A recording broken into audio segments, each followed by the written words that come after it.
இங்க சில அரசியல் கட்சிகளும் சில அரசியல் தலைவர்களும் ஒரு சில நேரங்களில் அமைதியா இருந்தாலே போதும், ஒரு பிரச்சனையும் வராது. இப்போ கரண்ட்ல இருக்கிற சில பிரச்சனைக்கு வருவோம். இந்த கரண்ட் பிரச்சனைக்கு வருவோம். மாசம் மாசம் கரண்ட் பில்லு கட்டுற மாதிரி மாத்துவோம்னு சொன்னீங்களே, செஞ்சீங்களா? நிறைய வீடுகளில் 100 யூனிட் தான் அந்த கரண்ட்டு செலவாகுது ஒரு மாசத்துக்கு. மாசம் மாசம் நீங்க அந்த பில்லு கொடுத்தீங்கன்னா அவங்களுக்கு அது ஃப்ரீ ஆயிடும். அவங்க அந்த காசை கட்ட தேவையே இல்லை. ஆனா 2 மாசத்துக்கு ஒரு வாட்டி அந்த பில்லு கொடுத்தீங்கன்னா, இப்போ சப்போஸ் அது 200 யூனிட்டுக்கு மேல போச்சுன்னா அது அவங்களுக்கு ஒரு மிகப்பெரிய சுமை தானே.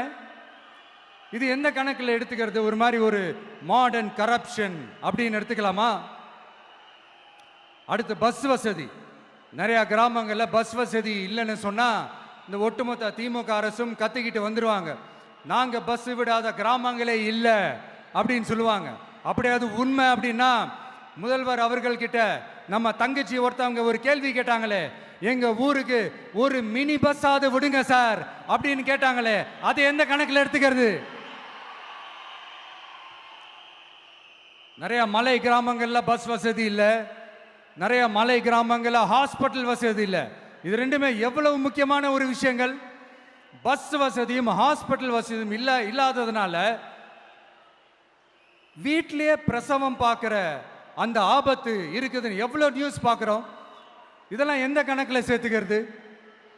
அடுத்து இது எல்லா மீட்டிங்லையும் பேசுறதுதான், பெண்களுக்கு பாதுகாப்பு நம்பர் 1 இருக்குது தமிழ்நாட்டில் அப்படின்னு சொல்றாங்க. அப்புறம் அது என்ன, வி சேஃப் மாடலா? பெண்கள் என்ன சொல்றாங்க தெரியுமா? அது வி சேஃப் மாடல் இல்ல, வி ஆர் நாட் சேஃப் மாடல்னு சொல்றாங்க. இப்படி இருக்கிறப்போ தமிழ்நாட்டில் எங்க போனாலும் பெண்களுக்கு பாதுகாப்பு அப்படியே கொட்டி கிடக்குதான். இப்படி சொன்னா எப்படி சார்? கேட்கறவங்களாம் என்ன கேசரி சாப்பிட்றாங்க நினைச்சிங்களா?